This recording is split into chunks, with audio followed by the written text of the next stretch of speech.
तो at least they can try for it. तो उसमें जो इंस्टेंटली, जाहिर है इसी तरह से आपके इंस्टेंटली केस भी आते हैं। तो कोई भी ऐसा चैलेंजिंग केस एडनेक्सल मैस का, क्योंकि एडनेक्सल मैसिस में मसला यही होता है कि बाज़ दफ़ा आपसे डायग्नोसिस नहीं बनता, और डायग्नोसिस बन जाए तो ट्रीटमेंट फिर इतना मसला नहीं रहता। तो इस तरह का कोई भी केस जो आप में से किसी ने भी एनकाउंटर किया हो during exam, in the ward rounds, या अपनी रेजिडेंसी में भी, तो हम उसको डिस्कस कर सकते हैं।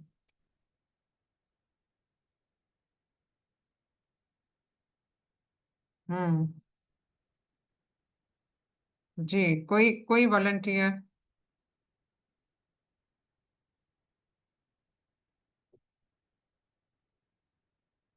अच्छा, सारे साइलेंट है।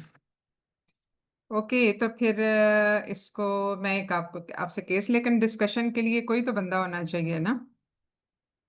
Anyone who is ready to discuss the case? अस्सलाम वालेकुम मैम। जी, वालेकुम सलाम। मैम सिनेरियो आप देंगी?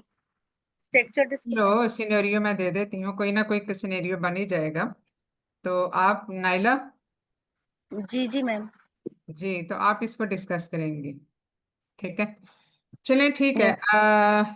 इसमें बेसिकली अब हम केस डिस्कस करते हैं। अब बेसिकली जो केसेस हम कर रहे होते हैं नेक्सल मैसेज, उनमें बहुत सारों का जो डायग्नोसिस, प्रेजेंटेशन और जो एसोसिएटेड फीचर्स हैं, ये सब चीज़ें वो हैं जो पैरामीटर्स हैं for the evaluation of a case.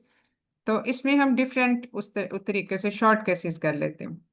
Suppose a woman come to you at 27 years of age and she's married for last 5 years, and she is unable to conceive till now, and on examination she denies any history of just one episode of vaginal discharge, but there is no other significant history, except that she has a report of hysterosalpingography with her and the husband semen analysis, that is okay. Menstrual cycle उसका ठीक है, सब कुछ ठीक है। अब इसमें while during GP general physical को मैं छोड़ देती हूँ। इसमें while doing the vaginal examination, उसमें we note an adnexal mass on the right side of the uterus, and that is about almost 5 to 6 centimeter, which has a restricted mobility, and on the left side almost 5 centimeter bilaterally. तो इसकी evaluation आप करें। Okay ma'am. This is the start. case, ठीक है? Yes. Hmm. 5 to 6 centimeter mass on right side and right left side पे side। 6 to 7 centimetre almost. ज़ाहिर है clinically जब आप करते हैं तो आप उसको प्रोबेबिलिटीज के साथ करते हैं, आप उसको कोई उस तरह से मेजर तो नहीं कर रहे होते, ठीक है? तो इसको अब कैसे आप लेके चलेंगी? Ma'am, after taking the demographic detail from the patient history, including name, age, parity, and married sense, and then occupation, educational history, and then history of menstrual cycle, and as my patient has subfertility last 5 years, so I will inquire from the patient regarding up till now what treatment she has received, and what investigations done, and what symptoms she has now. So duration of the symptoms, severity of the symptoms, including her symptoms dyspareunia, deep dyspareunia, or superficial dyspareunia, association with other symptoms, urinary symptoms, any dragging sensation like dyschexia, bowel symptoms, and history of constipation, and history of weight loss, weight gain, and then history of hirsutism, acne, and then vaginal discharge, its color, consistency, amount, and duration of these symptoms also, and relieving and aggravating factors also, any association with sexual intercourse. And then after that, I will inquire about her comorbidities like diabetes, hypertension, and then I will inquire about the history of any contraception she has received, and then family history of her subfertility and any ovarian tumor and endometrial cancer in her family also. And after that, I will take the history of drug allergy, personal history, and socioeconomical history. And after completion of my history, as Madam, journal physical examination finding that are the unremarkable, but I want I need abdominal examination finding, ma'am. देखिए एक minute बेटा, इसमें आपकी history complete होगी because now you are on the examination site. तो इसमें क्या history complete है आपकी?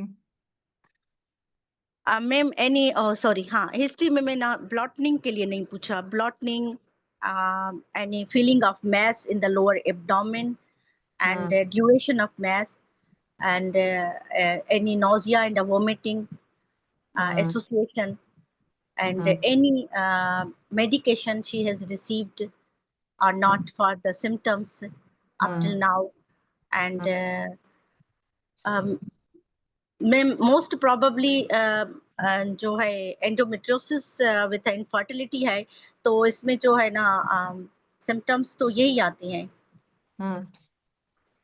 ओके, लेकिन देखो इसमें चलो हम बाकी ऑडियंस से पहले पूछ लेते हैं जी। फैमिली बाकी history of tumours, family history of gynaecological इसमें ट्यूमर्स। बेसिकली फैमिली हिस्ट्री बहुत इंपॉर्टेंट होगी। और यस मैम, फैमिली से पूछी थी। Okay, any adnexal tumour. हाँ, एडनेक्सल ट्यूमर, ठीक एडनेक्सल है। वो ट्यूमर्स में सारी तरह के ट्यूमर्स आ जाते हैं।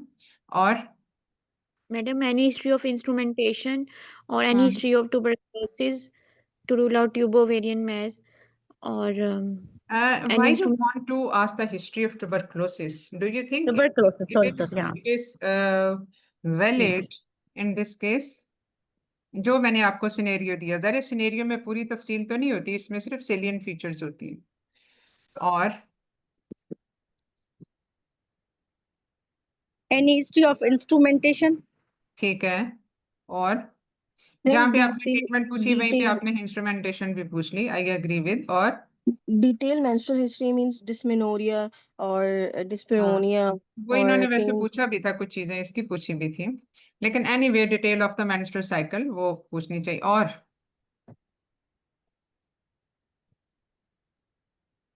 मेन गोनोरिया प्रॉब्लम के लिए पूछेंगे ma'am, gonorrhoea chlamydia infection.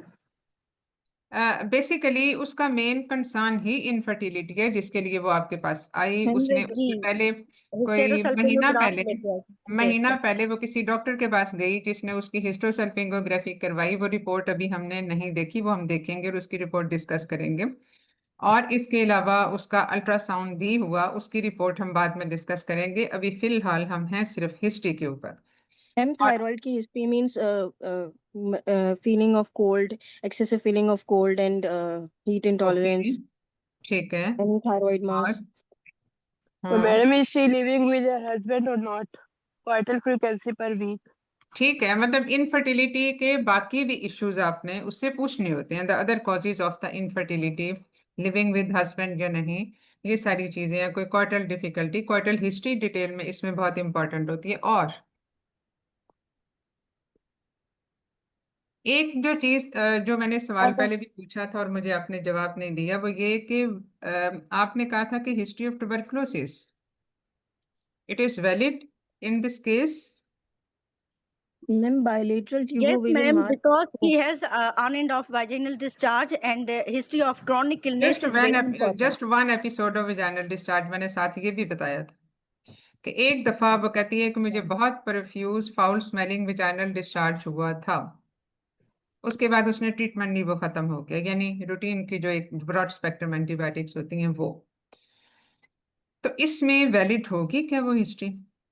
Pyrexia की हिस्ट्री लेंगे ना मैम उससे? नहीं, इसमें सिवाय उसके ये कि वो इनफर्टाइल है या एक दफा उसको वेजाइनल डिस्चार्ज का मसला हुआ और उसकी हिस्ट्री कोई सिग्निफिकेंट नहीं है।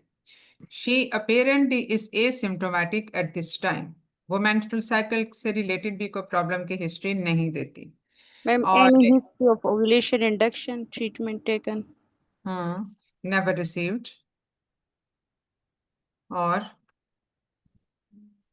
यानी ट्रीटमेंट उसने नहीं दी, क्योंकि जब हिस्ट्रोसल्पिंगोग्राफी की रिपोर्ट आई तो उसमें मसला था।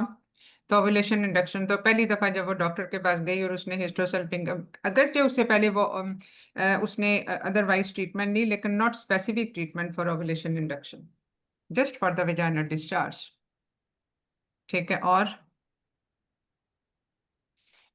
इसमें जो मैं पूछ रही हूँ ना आपसे, history of tuberculosis, surprisingly this patient gave history of intestinal tuberculosis in herself. वो कहती है कि कोई 6 साल पहले उसको इंटेस्टाइनल टीबी हुई थी और उसके बाद उसने एंटी ट्यूबरकुलस ट्रीटमेंट ली for 6 months and she was recovered of it. मतलब जो भी उसके जीआई सिम्टम्स थे उस वक्त, उसके लिए उसने ट्रीटमेंट दी और वो ठीक हो गई। ये पेशेंट की अपनी हिस्ट्री थी। ये मैं इसलिए बता रही हूँ कि ये एक्चुअल केस है। Yes, ma'am. अब क्या करेंगे? अब उसकी पॉजिटिव हिस्ट्री भी आ गई इंटेस्टाइनल ट्यूबरकुलोसिस की, that was treated at that time, intestinal tuberculosis. अब क्या मैम उसको इसकी डायग्नोज करने के लिए पेशेंट को हम काउंसल करेंगे, और नहीं, अगर अभी उसका डायग्नोसिस की बात नहीं आई। अभी मैंने सिर्फ इसमें, चूंकि अब मसला ये है कि बाज दफा अब एडनेक्सल मैस में चीजें बहुत सिंपल स्ट्रेट फॉरवर्ड बाज दफा नहीं होती। मसला ये यस, होता है कि हमें उसमें डायग्नोज करने में बड़ी चैलेंजिंग सिचुएशन होती है। हमें वो कभी लगता है कि ये एंडोमेट्रोसिस है, कभी लगता है ये ट्यूबोवेरियन मैस है, कभी हमें लगता है कि maybe some ovarian tumour. बहुत सारी चीजें हैं जो उसमें पॉसिबिलिटीज हो सकती हैं, and even the non gynaecological masses as well. तो उसमें स्पेसिफिकली नाउ एक इसमें पैनोरेमिक हमें व्यू रखना होता है कि हम उसको सारे एंगल से देखें। Patient belonging to a low socio economic status, living मतलब उसमें है कंबाइंड फैमिली सिस्टम है, सारा कुछ है, ये सारी चीजें which favour the diagnosis of tuberculosis. या अगर फैमिली में किसी और को हुआ तो भी उसमें हिस्ट्री ऑफ एक्सपोजर है, और अगर उसमें अपने में हुआ तो एक बड़ी स्ट्रॉन्ग उसमें हिस्ट्री बन जाती है, even though the infection was treated right in the beginning by taking the treatment. तो अब इसमें अब हम आगे कैसे चलेंगे? No, you were on the segment of examination in this case. General physical examination में क्या चीजें, अब जब आपको हिस्ट्री पता चली कि ये इंटेस्टाइनल ट्यूबरकुलोसिस का केस था और अब ये जो है वो अब इस चीज के साथ आई है, मैम बीएमआई की हाउ सिग्निफिकेंस यू होगी ना will weight loss. Examine the case from this perspective. क्योंकि देखो, हिस्ट्री पे आपको कुछ स्पेसिफिक चीजें ऐसी मिल जाती हैं जिस पे आपकी एग्जामिनेशन वाली चीजें जो हैं वो भी चेंज हो जाती हैं। क्योंकि सिनेरियो में तो आपको सिर्फ ये दिया हुआ कि बायलैटरल एडनेक्सल मैसेज है, एक तरफ यस थोड़ा सा रिलेटिवली छोटा और दूसरी तरफ लेकिन विद द लिमिटेड मोबिलिटी, और टेंडरनेस एज सच नहीं है लेकिन रिस्ट्रिक्टेड मोबिलिटी जरूर है।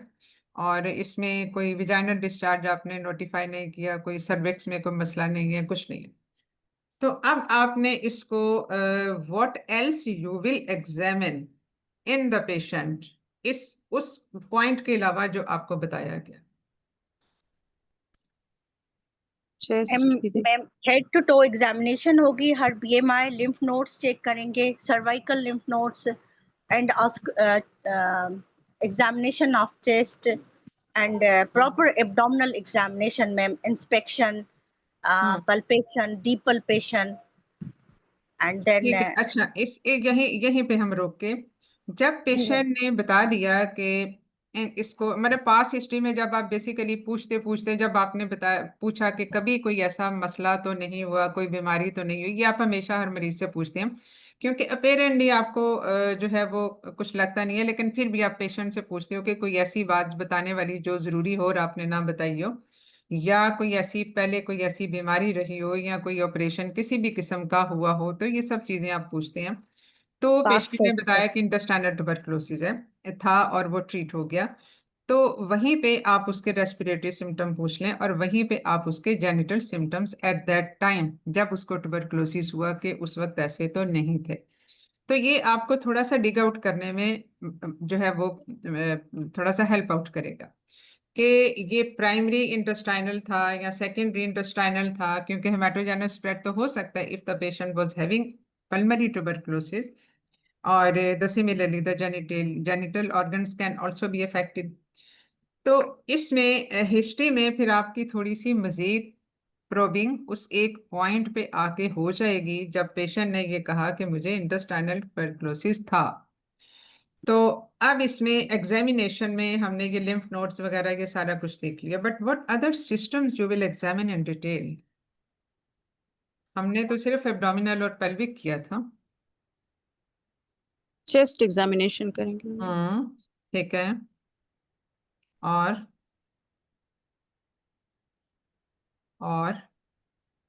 मैम इंग्वाइनल लिम्फ नोड्स भी देखेंगे ना इसके? ठीक है, लिम्फ नोड में तो सारी एसेसिबल लिम्फ नोड्स, ठीक है।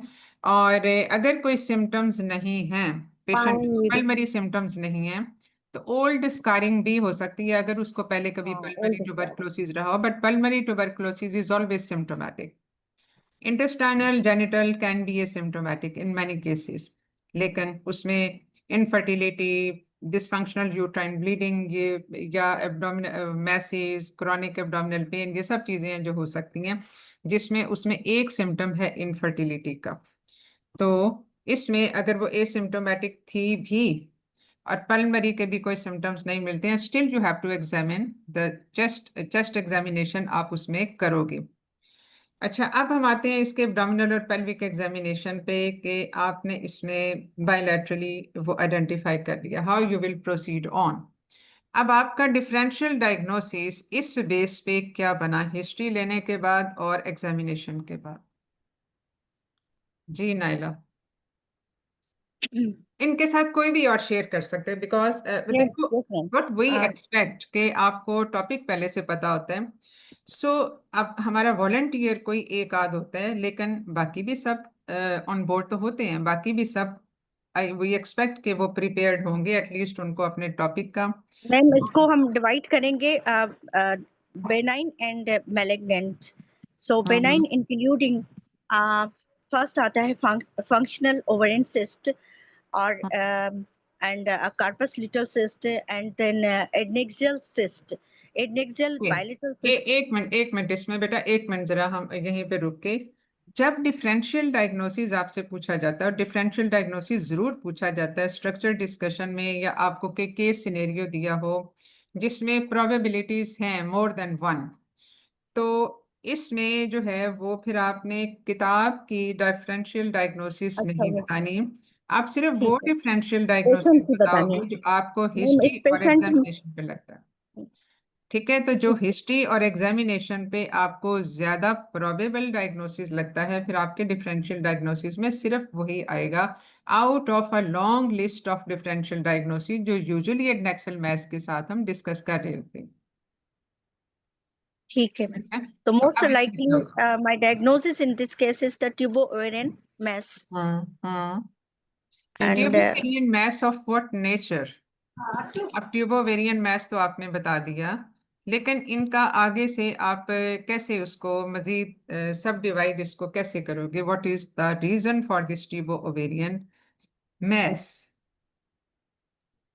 Ma'am reason which that will be identified from the history basis examination and further investigations। हो गया ना, हिस्ट्री एग्जामिनेशन तो आपने मैम डिटेल में हमने बात आपने कर ली। वो जो है ना यूट्रस उसकी जो प्रीवियस हिस्ट्री आपने बताई उसमें जो अल्ट्रासाउंड फाइंडिंग्स, तो उसमें यूट्रस का जो था ना, मुझे अभी थिकनेस नहीं देखें, अभी हम अल्ट्रासाउंड की बात हमने की ही नहीं।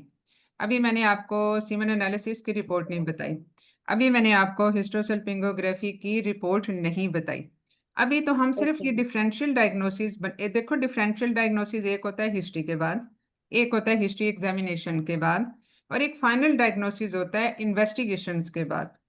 ठीक है, तो डिफरेंशियल डायग्नोसिस आप हिस्ट्री और एग्जामिनेशन के ऊपर कैसे बनाते हो? क्योंकि ये वो डिफरेंशियल डायग्नोसिस होगा जो आपको लगा कि हिस्ट्री पे कि ये इसमें ये वाली चीज़ हो सकती है, और जब आपने एग्जामिन किया तो आपको फिर मजीद कंफर्मेशन है, यानी आप उसको नैरो डाउन कर रहे हो अपने अपने डिफरेंशियल डायग्नोसिस को after each step of evaluation. तो हिस्ट्री और एग्जामिनेशन के बाद का डिफरेंशियल डायग्नोसिस इसलिए इंपॉर्टेंट होता है कि you have to design the investigation plan accordingly. आपको जो मैम कोई प्रोबेबिलिटीज लगती हैं इंटरेस्टिंग आपने उसके हिसाब से इन्वेस्टिगेशन करनी है, and then finally you will reach at a final diagnosis in most of the cases, because even after investigation कुछ ऐसे चैलेंजिंग केसेस होते हैं कि जिसमें फिर भी डायग्नोसिस नहीं बन पाता। तो इसमें हम जो डिफरेंशियल डायग्नोसिस की बात कर रहे हैं वो हिस्ट्री और एग्जामिनेशन के बाद का है। And always make habit to make your own diagnosis history और एग्जामिनेशन के बाद। ये आपका, आप अगर देखो, आप कॉमनली भी आउटडोर में जो पेशेंट देखते हो तो हिस्ट्री पे आपको लगता है हाँ इस मरीज में ये मसला हो सकता है।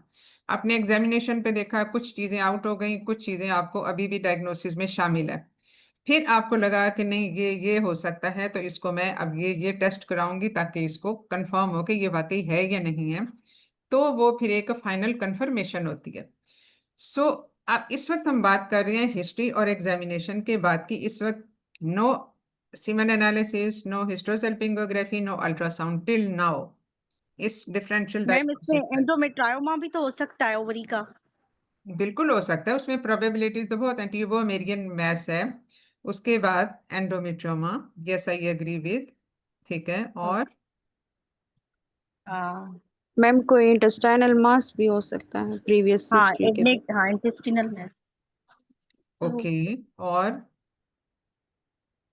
मैडम हाइड्रोसल्फिंग्स भी हो सकता है, सल्फिंजाइटिस, अगर ट्यूबोवेरियन मैस को चलो डिटेल में हाइड्रोसल्फिंग्स हम कह लेते हैं, ठीक है। और डर्मोइड हम्म तो डर्माइड से अपार्ट फ्रॉम बिलोंग। एंडोमेट्रोमा, देखो endometrioma is a type of ovarian mass, ठीक है। तो ओवेरियन मैस में क्या सिर्फ एंडोमेट्रोमा ही होता है? इसमें बाकी भी तो ओवेरियन मैसेज हो सकते हैं। मैम डर्मोइड हो सकता है ना? डर्मोइड हो सकता है। और डिस्टर्मिनोमा भी हो सकता मैंने जर्म सेल ट्यूमर्स, अब ब्रॉडली है। जर्म स्पीकिंग सेल हम कह ट्यूमर सकते आल, हाँ हैं, ठीक है। डर्माइड जर्म सेल डिस्टर्मिनोमा ट्यूमर्स में ये एंडोडर्मल सारी साइनस चीजें हो ट्यूमर सकती हैं, डिस्टर्मिनोमा है, डर्मोइड है, और ये सारी चीजें जो इमेक्टोपेरेटोमा। है वो जर्म सेल ट्यूमर्स में आ जाएंगे।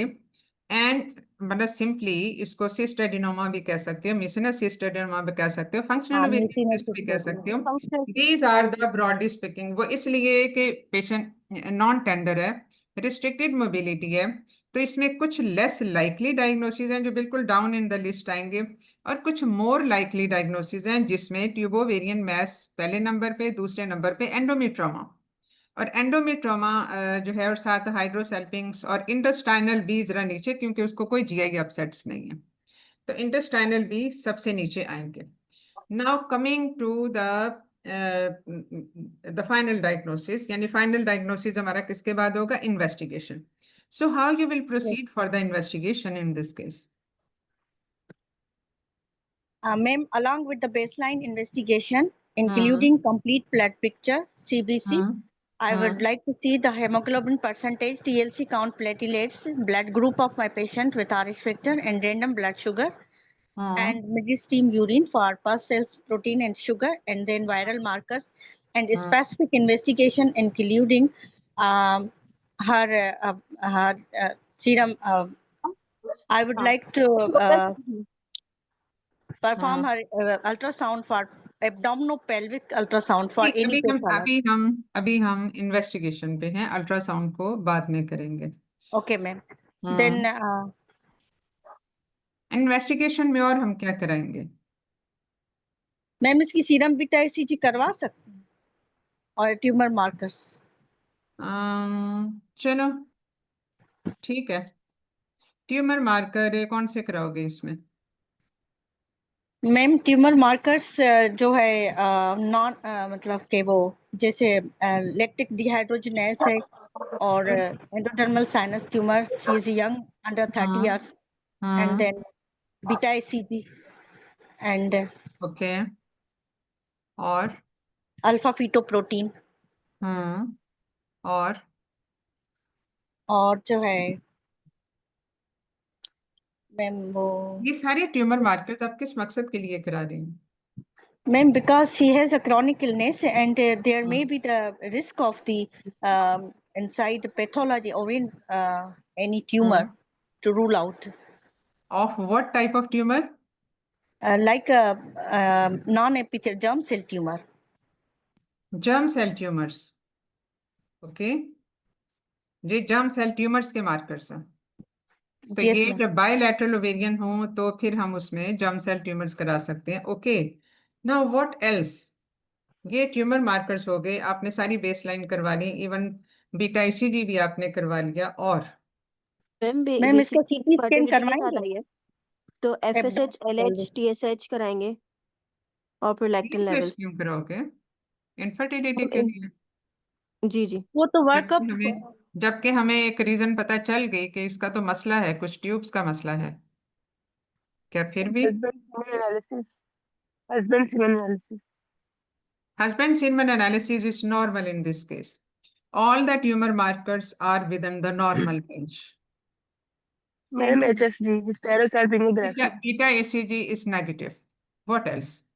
imaging, HSG, ultrasound, abdominal, Abdominal hysterosalpingography. ultrasound, abdominal ultrasound, इसमें देखो वही मैं कह रही हूँ ना कि हिस्ट्री में जो चीजें थी उसके हिसाब से आपको लगता है कि क्या चीज मिसिंग है इसमें। मैम CRP और ESR level. Madam, madam CRP अगर हम एंडोमेट्रियम इसको टीओ मैस हम सोच रहे हैं कि ट्यूबोवेरियन मैस हो सकता है और इसकी हिस्ट्री भी बड़ी सिग्निफिकेंट है, तो क्या हम ये सोच नहीं सकते कि ये ट्यूबरकुलस टीओ मैस हो सकता है?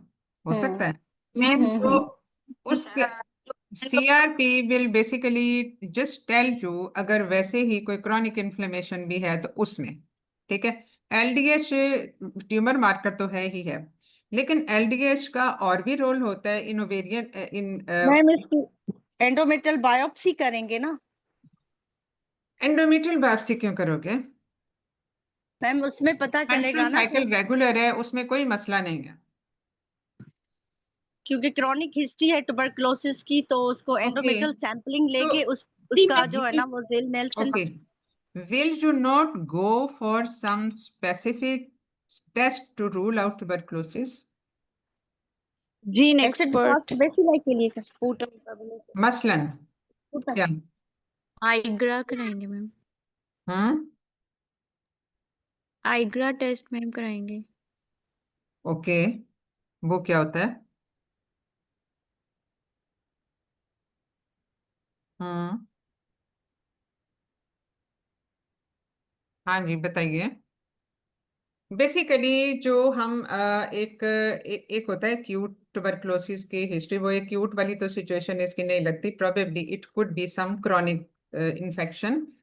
तो उसमें इवन जो एक्यूट उसको करने के लिए तो जो बेस्ट वन है वो तो हमेशा जो है वो उसको बैक्टीरियाज को, माइकोबैक्टीरियम को आइसोलेट करना और हिस्टोपैथोलॉजी को देखना ऑफ द अफेक्टेड टिश्यू, यानी जो कि ट्यूब से रिलेटेड है। But we can go for the PCR for the separation and the isolation of the mycobacterium, and less than that we can go for the TB gold test, ठीक है। और इसमें जो है वो at least TB gold test will tell us. और दूसरी चीज के उससे भी पहले TLC and DLC, this also will give rise to some clues. के और ESR के इसमें कोई क्रॉनिक इन्फेक्शन वाली स्टेज है या नहीं है, ठीक है। तो इसमें ये हम करवा के जो TB गोल्ड टेस्ट है, ये बहुत ज़्यादा ये बेसिकली हमें लेटेंट ट्यूबरकुलोसिस के बारे में बताता है। तो इसी वजह से मतलब इसमें ये है कि इसमें प्रोबेबिलिटी ये है, it doesn't confirm the diagnosis, confirmation के लिए हमें ये बाकी टेस्ट चाहिए होते हैं। So we will go for this at least कि इसमें ये क्या है। Suppose it turns out to be positive and the PCR is positive, ultrasound पे इसके आ जाते हैं बायलैटरल एडनेक्सल मैसेज हैं, और जो कि 5 into 6 centimetre on one side and 7 to 8 centimetre on the other side. और हिस्टोसेल्पिंगोग्राफी जो इसकी अल्ट्रासाउंड से भी पहले की हुई थी उसमें दैट शोज बायलैटरल पायोसेल्पिंग्स। अब हम इसको हाइड्रोसेल्पिंग्स क्यों नहीं कह सकते और हमने पायोसेल्पिंग्स इसको क्यों कहा on on hysterosalpingography? Can anyone answer? या अल्ट्रासाउंड पे भी जो नेक्सल मैसेज हैं दैट आर मोर रिलेटेड, और इसमें जो वो बताती हैं वो ये कि ट्यूबुलर मैस है ये, यानी 3 सेंटीमीटर है और उसके बाद वो 7-8 सेंटीमीटर आ जाता है। उसकी मैम हाइड्रोसल्फिनिक्स में तो फ्लूइड आएगा, पायो में तो पस आएगी ना, इस वजह से। नहीं, लेकिन हमने तो अभी नहीं देखा ना, हम तो रिलाई कर रहे हैं on the ultrasound and on hysterosalpingography report, जो कि इसकी अल्ट्रासाउंड से पहले की हुई थी, and it was done somewhere else, जो कि पेशेंट इनफर्टिलिटी के साथ गई और उन्होंने एज एन इनिशियल टेस्ट उसको हिस्ट्रोसल्पिंगोग्राफी करवाई और उसके बाद ये सारा कुछ हुआ। अगर ये हमारे पास आती तो क्या हम इसकी हिस्ट्रोसल्पिंगोग्राफी करवाते, अगर हमने अल्ट्रासाउंड पहले करवाया था, या अगर हमें लगा था कि ये इसका पेल्विक एग्जामिनेशन पे ये बायलैटरल मैसेज है? नहीं मैडम, नहीं करवानी थी। हम ना ना करवाते। करवाते। जी ठीक है, हम ना बिल्कुल ना करवाते, क्योंकि जब तक हम उस मैथ की नेचर ना पता कर लें तब तक हम उसके बारे में, हम उसके मजीद इंटरवेंशनल थेरेपी पे नहीं जाते। So now after all these reports, और उसका पीसीआर भी पॉजिटिव आ गया, समझो कि ये ट्यूबरकुलोसिस का केस एस्टेब्लिश हो गया। Now how you will manage and rather how you will council and manage her? Ma'am, I will involve the MDT, and I will counsel the patient very empathically way, and patient concerns should be in a mind, and then patient's wishes for future fertility should be kept in a mind, and then patient we should start the anti-tuberculosis therapy. Okay, should we go for the surgery right now? Ma'am, masses है, abscess है? No yes, ma'am, ma'am. हम anti tuberculous therapy start करवाते हैं। Initially तो ma'am वो करवा के देखेंगे ना कि वो उसका सही होता है, फिर वो सर्जरी में जो है ना इनिशियली हम इसको एंटी एक्सपोज ट्यूबरकुलोस हो जाएगा थेरेपी पे ये। डाल देंगे and then we will review the case. ठीक है, उसके बाद हम करेंगे। Suppose she doesn't respond to the anti tuberculous therapy, तो इसका ये मतलब है कि इसमें हमें सर्जिकल इंटरवेंशन की जरूरत पड़ेगी, which may be either drainage of that mass, ताकि उसका वो एब्सेस पस कलेक्शन कम हो, so that the drug can reach inside. और वो फिर हमने, अब इसमें fertility concerns are very important and she is much concerned and she belongs to a lower socioeconomic status class. So she is very much concerned about the future fertility, and she says that if it is due to the tuberculous involvement of the fallopian tubes, then what about my future fertility? What you will tell her?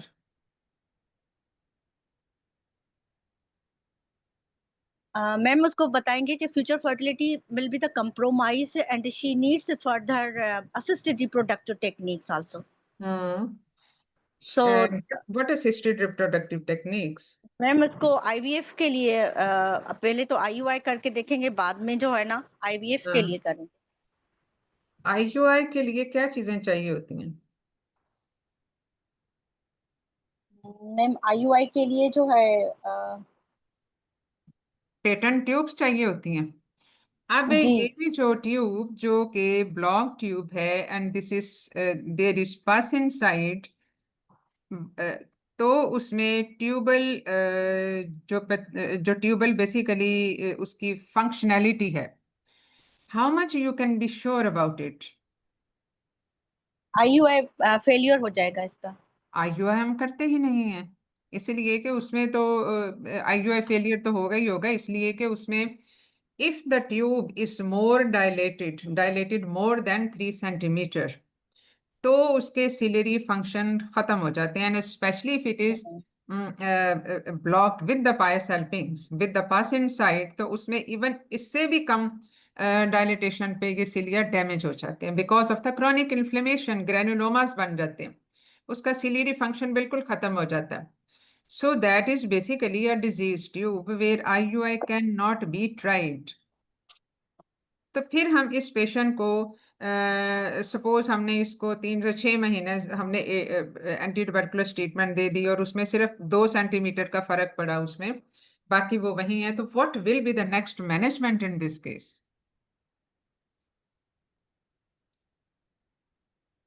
फिर हम laparoscopic करेंगे, उसको aspirate करेंगे पस को, and tubes का तो लेपिन tube का क्या करेंगे? मैम उसको ट्यूब का क्या निकालेंगे ना करेंगे? एडेक्सल मैस को लेप्रोस्कोपिकली।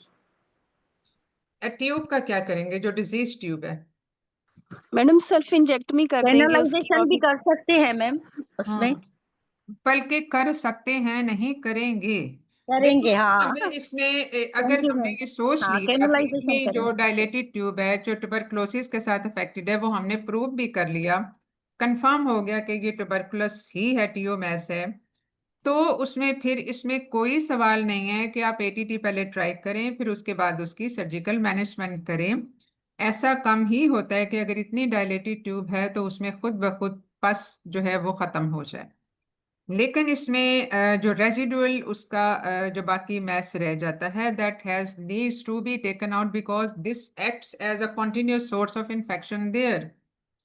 और दूसरी चीज ये है कि उसकी मौजूदगी में, सपोज अगर पेशेंट अफोर्ड भी कर सकती है, तो उसकी मौजूदगी में आईवीएफ, इक्सी, ये सब फेल हो सकते हैं। 50% कंसेप्शन रेट फेलियर हो जाता है if we leave the disease tube behind, not only due to tuberculosis but also due to other reasons as well. And even if it is a simple case of hydrosalpinx, तो वो जो secretion अंदर collect हुई होती हैं, that can be intermittently discharged into the uterus and interfering with the conceptors for the implantation. तो इसलिए उसको हमें डिजीज ट्यूब को निकालना पड़ता है, क्योंकि इसमें दूसरी भी ऑप्शंस होती हैं कि आप खास तौर पे इन केसेस ऑफ हाइड्रोसेल्पिंग्स, ये तो पायोसेल्पिंग्स है ना, इसका तो सिनेरियो ही फर्क है। और ये दूसरी चीज ये कि इसमें पेशेंट को ये आप बताओगे, और उसमें for a poor patient what we will be left with is ये जो है एडॉप्शन ऑफ द चाइल्ड, और जो एक अफोर्डिंग पेशेंट है उसमें आईवीएफ, इक्सी, कि वो किया जा सकता है। उसके लिए तो ज़्यादा डिजीज ट्यूब को निकालना जरूरी है। And at the same time we have to rule out the endometrial जो है उसका ट्यूबरकुलोसिस, वो भी, और उसको भी हमें फिर जो ट्रीटमेंट हम दे रहे हैं डेफिनेटली वो उसको भी मैनेज करेगा, but still that needs to be evaluated later on. और फिर इस पेशेंट का लॉन्ग टर्म फॉलोअप होगा, क्योंकि इसमें intestinal tuberculosis though was treated at that time, but still it resulted into the TMS due to mycobacterium. तो उसके नतीजे में जो एंडोमेट्रियल ट्यूबरकुलोसिस हो सकता है, उसमें इनफर्टिलिटी और उसके अलावा डीयूबी, ये सब चीज़ें हो सकती हैं, जो कि इम्प्लांटेशन फेलियर और इवन अर्ली अबॉर्शन, ये सब चीज़ें हो सकती हैं। रिकरेंट अबॉर्शन की वजह भी बाज़ दफ़ा क्रॉनिक एंडोमेट्राइटिस होता है, तो उसको भी हमें साथ के साथ सॉर्ट आउट करना पड़ेगा, क्योंकि ग्रेजुअली लॉन्ग स्टैंडिंग जो माइकोबैक्टीरियम इन्फेक्शंस हैं that result in granuloma formations and basically the destruction of the basic structure, basic epithelial structure, तो ये इसका होगा। But suppose this is a case of hydrosalpinx, bilateral hydrosalpinx, और उसमें suppose ये इसका जो है बायलैटरल डिस्टल एंड ब्लॉकेज आ जाता है ऑन हिस्ट्रोसल्पिंगोग्राफी, तो उस सूरत में हमने फिर इसका इधर फिम्ब्रियोप्लास्टी हम करेंगे। और अगेन इसमें जो ट्यूबोप्लास्टी होती है वो डिपेंड करती है ओवरऑल उसके साइज पे कि कितनी डायलिटेशन है। लेकिन यूजुअली अगर माइल्ड हाइड्रोसेल्पिंग्स है तो वो एडनेक्सल मैस की सूरत इख्तियार नहीं करता, अनलेस कि ये ग्रॉसली डायलेटेड हो, जिसमें बिल्कुल डंबल शेप्ड जो है वो एक कॉमा शेप जो है वो बन जाती है fallopian tube, and that is like a adnexal mass, adnexal mass की तरह हमें लगता है। और इसमें अगर कोई क्रॉनिक इन्फ्लेमेशन का केस हो, हाइड्रोसेल्पिंग्स में भी क्रॉनिक इन्फ्लेमेशन अल्टीमेटली हो सकती है due to pent up secretions, तो उसमें एडहीजन्स बनना शुरू होती हैं, और वो एक matted adhesions plus that mass can give us an image of a bigger mass. Actually mass छोटा होता है, लेकिन due to those adhesions, matted जो एडहीजन्स हैं या स्ट्रक्चर्स हैं अराउंड द फिलोपियन ट्यूब, ये सारे मिल मिला के एक बिगर एडनेक्सल मैस वाली फीलिंग दे सकते हैं। And when we do surgery तो उसमें सिचुएशन थोड़ी सी फर्क होती है, और बहुत सारी चीज़ों में तो हमें जो अल्टीमेट जो इसका है सर्जिकल ऑप्शंस हैं या जो सर्जिकल मैनेजमेंट है, वो इंट्राऑपरेटिवली हम डिसाइड करते हैं कि एक्चुअली मैस इतना बड़ा नहीं है जितना अल्ट्रासाउंड पे या हमें क्लिनिकली पता चला, that was due to adhesions and the structures matted together. तो उसमें मेडियोलाइसिस करके then we can go for the fimbrioplasty if it is feasible, ठीक है, क्योंकि वो फिर उस सूरत में ऐसा होगा. Now suppose this bilateral adnexal masses are, यही आ जाता है, लेकिन ये एंड अब इसमें ट्यूबरकुलोसिस वाली चीज नहीं है. This is not TO mass and the ultrasound gives the impression of and bilateral endometriomas of the उसी साइज के 7 into 8 on one side and 5 to 6 on other side, bilateral endometriomas. जी Naila. Ma'am, bilateral adnexal mass, if they are the endometrioma of the ovary, the most likely chocolate cyst. So these cysts are the उनमें ma'am वो होता है ना कि इसकी सिस्टेक्टमी भी करनी पड़ती है. कि और मेरे जो ख्याल है है हमने जब एंडोमेट्रियोसिस को डिस्कस किया था तो we discussed it in detail, और उसमें जो सिस्टेक्टमी वर्सेस इसकी ग्रेडिंग एस्पिरेशन, ये देखेंगे, सारी स्टेज चीजें हैं 1 जो पे कि है, 2, 3, 4 हाँ ग्रेडिंग देखेंगे ना, स्टेजिंग देखेंगे. हाँ, आपने हाँ डिटेल में पढ़ाया था. Yes yes. हाँ, वो जो है वो हम उसके हाँ मुताबिक उसको मैनेज करेंगे. और इसमें जो है वो बेसिकली स्टेजिंग के हिसाब से भी होता है और इंट्राऑपरेटिव फाइंडिंग के हिसाब से भी होता है. और फर्टिलिटी पर्पस के लिए अब इसमें देखो pros and cons, considering the pros and cons of the both management option, कि हम इसको कंजर्वेटिव करें या सर्जिकल करें, that depends, because the patient is suffering from such a long time though she is not giving any symptoms particular to the endometriosis. ये just remember this thing. And many a times ये जो है वो incidental finding होती है. Like in this patient we discovered that there are bilateral masses though the patient was not giving any specific symptom related to the endometriosis. लेकिन इसमें क्योंकि इसमें एक असूल होता है एंडोमेट्रोसिस में भी, आपको याद होगा कि maximum symptom can be with the minimum endometriotic spots. Depend करता है कि कितनी नर्व इन्वॉल्वमेंट है, कितनी नर्व की सेंसिटाइजेशन है और कितनी डीप इनफिल्ट्रेशन है. And the maximum size of endometrioma can give rise to minimum symptoms, क्योंकि वो जो डीप इनफिल्ट्रेटिंग होते हैं वो चाहे एक छोटी सी नोड्यूल भी हो वो भी बहुत मैक्सिमम सिम्टम करती है, और उसमें कोई एंडोमेट्रोमा उस तरह से नहीं बना हुआ होता. But the strategy remains as for this endometrioma के चूंकि साइज बड़ा है 7 into 8 सेंटीमीटर है, तो उसमें if we give the medical therapy यानी कंजर्वेटिव थेरेपी अगर हम दें तो that is not consistent with the fertility, क्योंकि इसकी 5 साल की इनफर्टिलिटी है.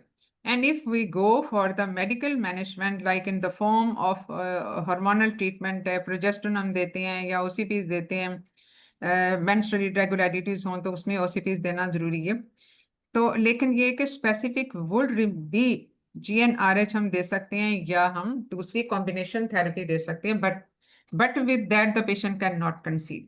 सो just to shortcut the treatment course of the treatment, we can either aspirate or we can, जो aspiration है वो even ultrasound guided भी हो सकती है, or we can go for a more effective strategy which is enucleation of the endometriotic cyst.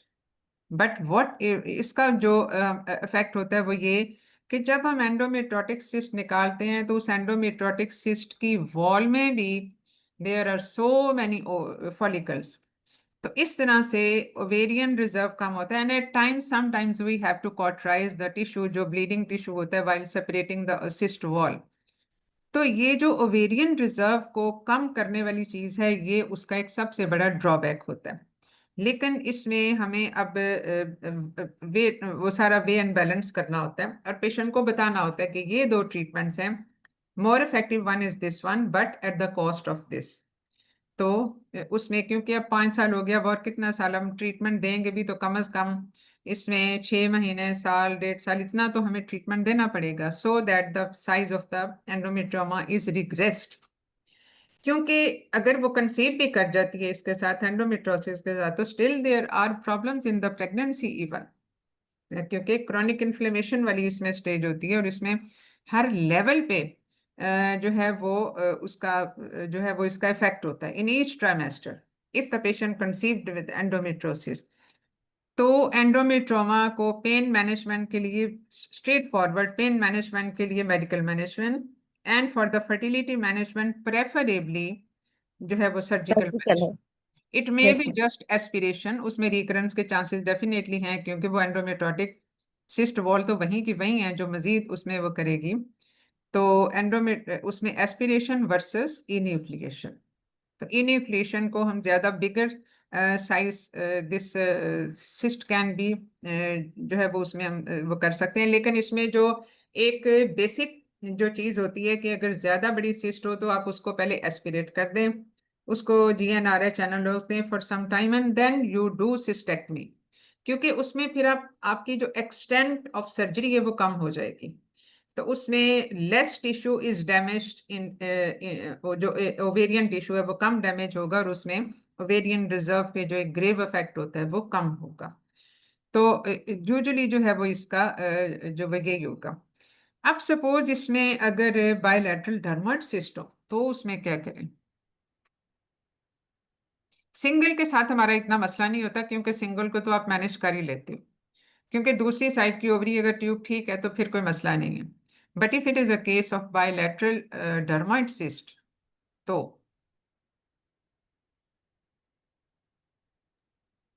डर्माइट cyst है तो ma'am वो तो सर्जिकली रिमूव करनी पड़ेगी ना, नहीं वो तो करनी पड़ेंगी, लेकिन डर्माइड सिस्ट में हम कैसे बायलैटरल को कैसे करेंगे? मैम हम उसकी वो तो benign part and parcel of ovarian tissue बन जाती है. जी उसकी नेचर देखेंगे कि बिनाइन है मलिग्नेंट है तो मैम फिर उसके मुताबिक हम फिर स्टेजिंग डर्माइड लेप्रोटमी सिस्ट करेंगे. यूजुअली मैच्योर टेराटोमा होता है इसलिए ज्यादातर बिनाइन ही होता है, लेकिन बेनाइन है, उसमें बेनाइन. कुछ कहा नहीं जा सकता स्पेशली जब वो बायलैटरल हो तो. तो उसमें बेसिकली कोई भी सिस्ट जैसे डर्माइड सिस्ट है या कोई भी और सिस्ट हो, उसका वो वाला portion which is just adjacent to the fallopian tube, जो उसका सबसे लोअर मोस्ट पोल होता है, वो ज्यादातर ओवेरियन टिश्यू होता है. तो आप उसको प्रिजर्व करते हुए बाकी टिश्यू को जो है वो निकाल सकते हो, सिर्फ ये टेकिंग केयर कि इसमें स्पिलेज ऑफ कंटेंट्स ना हो intraperitoneally. So you have to pack the peritoneal cavity.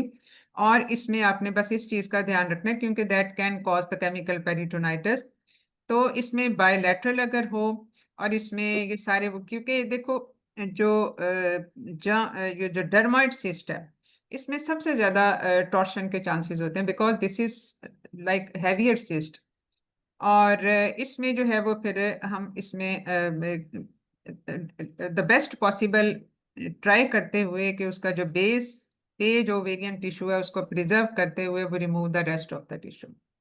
लेकिन smaller one can be left, जो अगर फर्ज किया 2 to 3 सेंटीमीटर किया तो उसको सिर्फ आप उसमें से टिश्यू निकाल सकते हो, बाकी को प्रिजर्व कर सकते हो. तो उसमें इस तरह से होगा. लेकिन अगर ये सपोज ऑन वन साइड तो ठीक है, लेकिन दूसरी साइड पे you see a complex ovarian cyst. Complex का मतलब ये है कि उसमें सॉलिड स्ट्रक्चर भी है. इसी पेशेंट की हम बात करें, उसमें सॉलिड टिश्यू भी है और उसमें उसके मल्टी सेप्टेटेड है, हाई डॉपलर फ्लो है, मीनिंग के raising the high suspicion of some complex ovarian cyst, या इसमें हम कह सकते हैं कि probability of ovarian malignancy is increased and the size is almost 14 centimeter. तो फिर हम उसको कैसे मैनेज करेंगे? पेशेंट हु इज इनफर्टाइल और infertility for last 5 years and she now has symptoms of chronic dull pain, lower abdomen और pressure की feeling भी वो कहती है कि है. तो how this patient would be managed? Ma'am unilateral ma'am TO कर देंगे और सेकंड वाली ओवरी से बायोप्सी लेंगे. सेकेंड वाली ओवरी से बायोप्सी क्यों लोगे आप? मैम बायलेटरल हो सकता है ना, यानी मेलिग्नेंसी के इंट्रा मेलिग्नेंसी है तो हम मतलब उसको कंजर्व करने का भी If that सोचेंगे. ovary is normal looking, if that ovary is normal looking, तो फिर भी का बायोप्सी लेने का कोई फायदा होगा?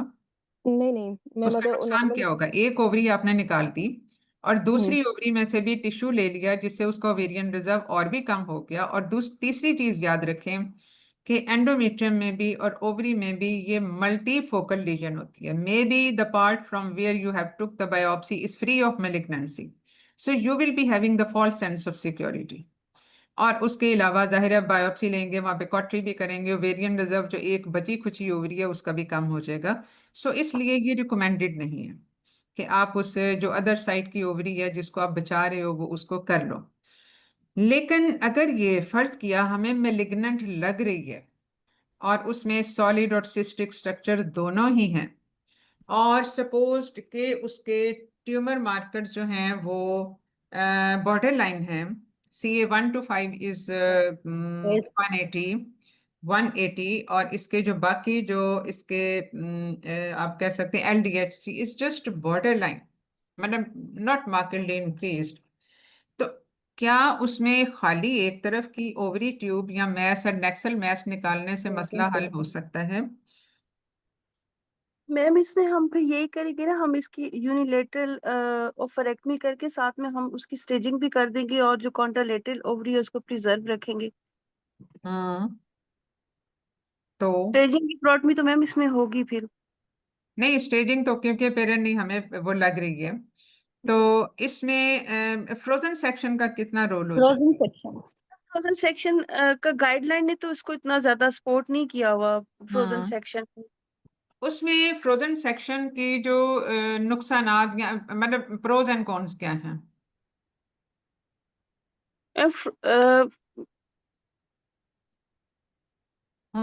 देखो, अगर तो फ्रोजन सेक्शन, अब फ्रोजन सेक्शन जो है वो हमें आधे पौने घंटे में सारा कुछ बता देता है। सैंपल आप फटाफट भेजते हो फ्रीज करके, वो एक स्पेशल कंटेनर होता है हिस्टोपैथोलॉजी जिसको पहले से आपने अरेंज किया, वो वहीं पे स्लाइडें बना के स्टेन करके आपको इमीडिएट रिजल्ट दे देता है।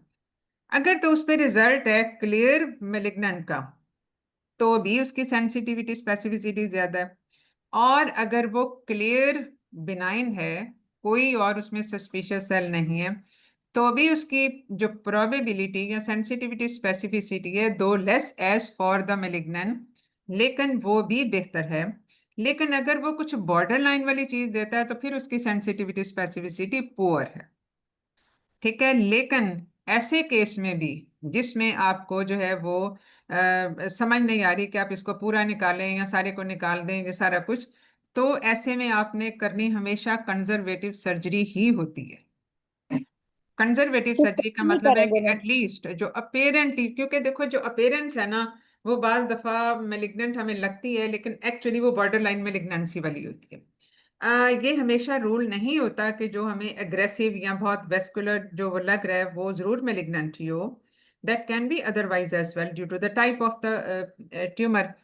तो उसमें कंजर्वेटिव सर्जरी करना हमेशा बेहतर होता है, but at least you have counselled the patient और हर रिलेटिव्स। ये अनमेरिड का भी केस हो सकता है कि इसमें हमारी स्ट्रेटेजी ये होगी, ये आपने पहले से डिस्कस किया होगा। सपोज अगर इसकी हिस्टोपैथोलॉजी आ जाती है किसी मेलिग्नेंट ट्यूमर की, और आपने सिर्फ एक साइड की ओवरी निकाली हुई है और उसमें अमेंटम भी पॉजिटिव आ जाता है, पेरिटोनियल वॉशिंग भी पॉजिटिव आ जाती है, तो you have to go back.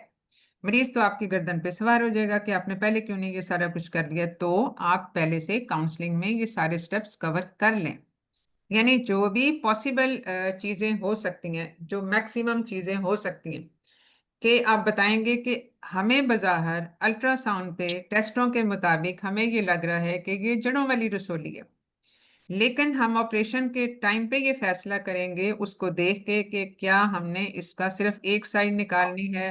और ज्यादातर हम यही करते हैं कि एक साइड निकालते हैं और उसकी दोबारा हिस्टोपैथोलॉजी पे जब तक कंफर्म नहीं हो जाता, क्योंकि जो फुल सर्जिकल स्पेसिमेन है उस पे कंफर्मेशन हमेशा सही होती है।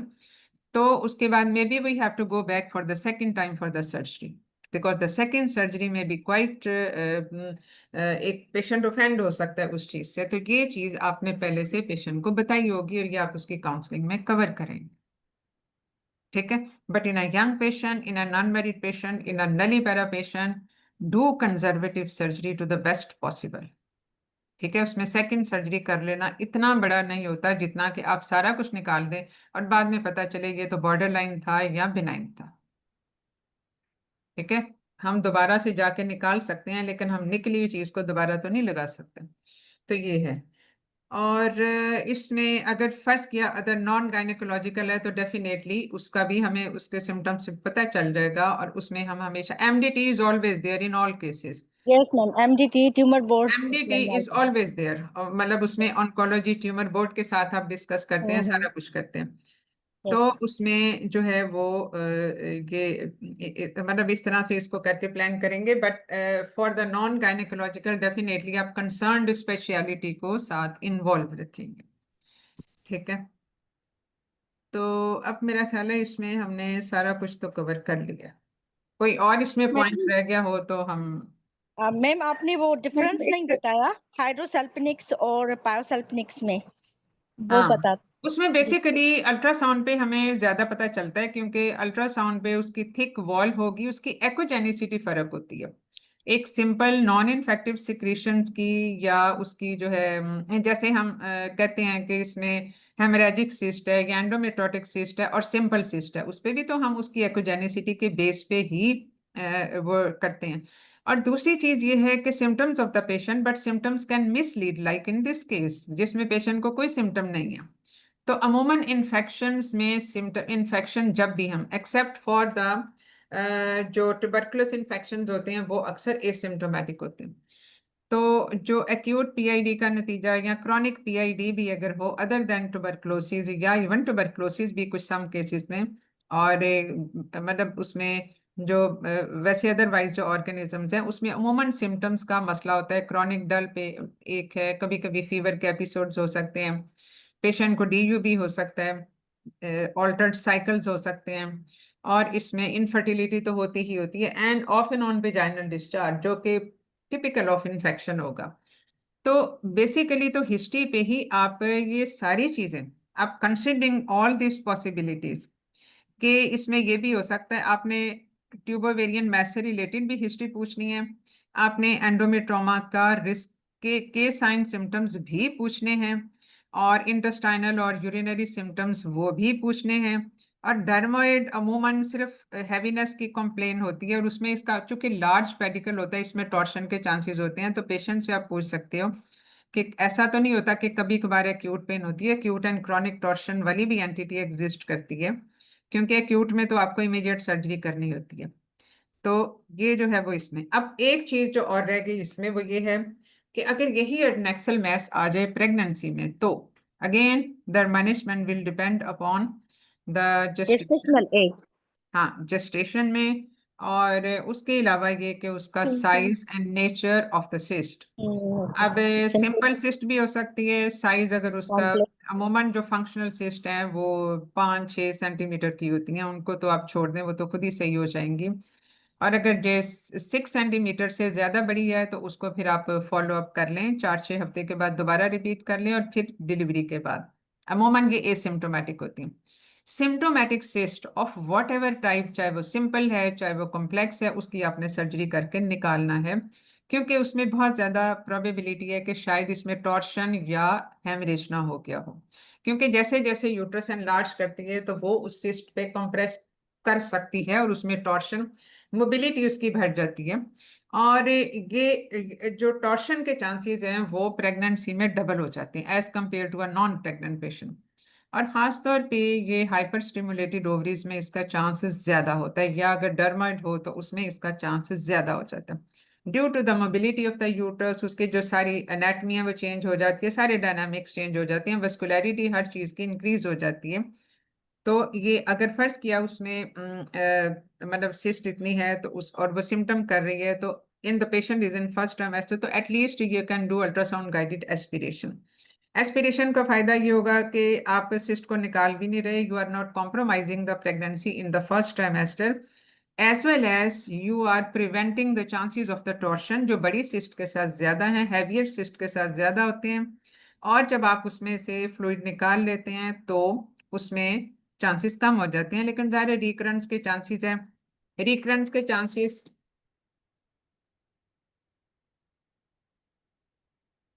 Hello, hello. जी मैम।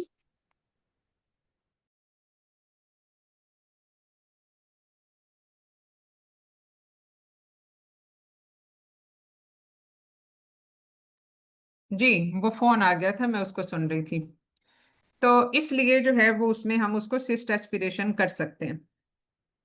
तो लेकिन ये है कि अगर फर्ज किया ये कॉम्प्लेक्स सिस्ट है, कॉम्प्लेक्स सिस्ट मींस कि इसमें, बेटा एक मिनट में फोन जरा सुन लूं।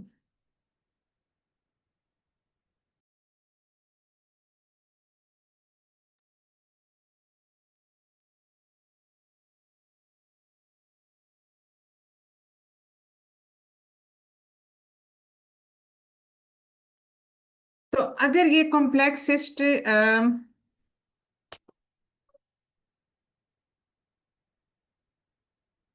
हेलो, हेलो,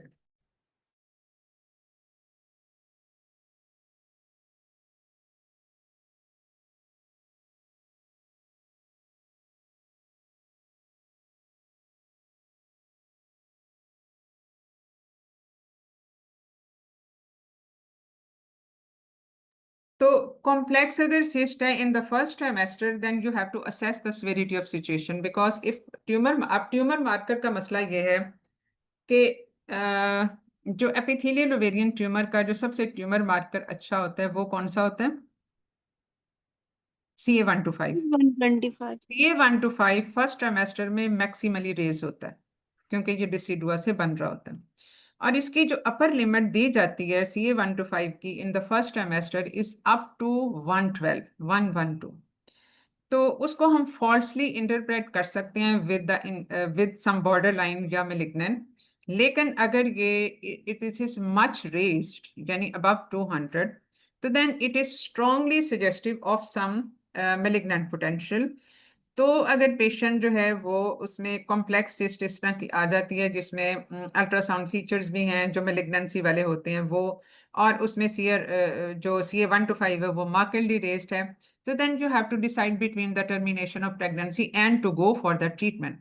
लेकिन यही अगर complex mass of the same nature is diagnosed at the end of second trimester, तो उसको लेके जाओ 34 वीक्स तक, सर्जरी करो और सारा कुछ एक ही टाइम पे, और थर्ड ट्राइमेस्टर में भी जाहिर है यही होगा।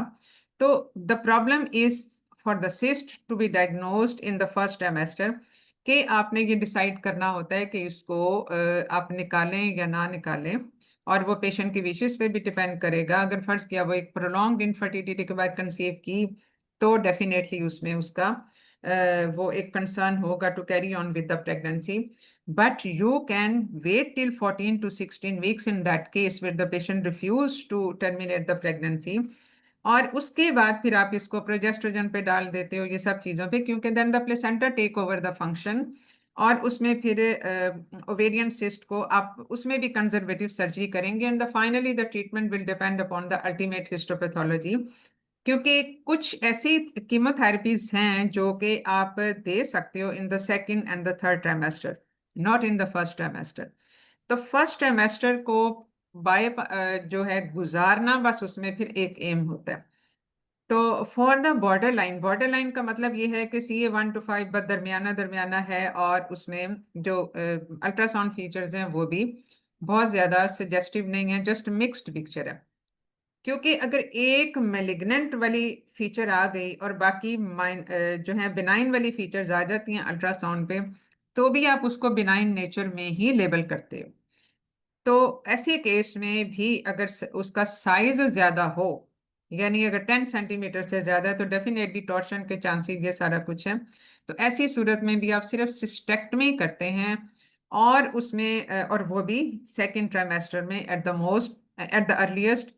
और उसके बाद फिर आपने पेशेंट को फॉर 1 वीक, क्योंकि फिर इसमें अगर प्रेगनेंसी प्रॉब्लम होगा तो वो पहले हफ्ते में after the surgery will be the maximum, और उसके बाद ग्रेजुअली उसके चांसेस कम हो जाते हैं। तो सपोर्टिव थेरेपी आप उसको प्रेगनेंसी के लिए दोगे इन द प्रेगनेंसी, ठीक है, after doing this surgery. So this is how you manage the adnexal masses in pregnancy as well, ठीक है। तो मेरा ख्याल है कि इसमें अब हमने सारा कुछ तो कवर कर ही लिया, if I am not wrong. तो इसको फिर हम क्लास को भी खत्म करते हैं। What for the next class?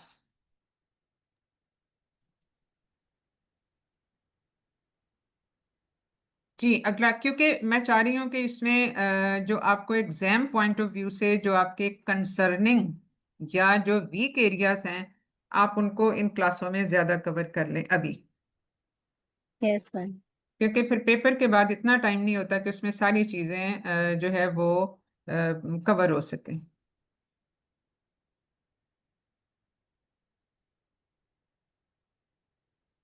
हाँ जी, कोई टॉपिक?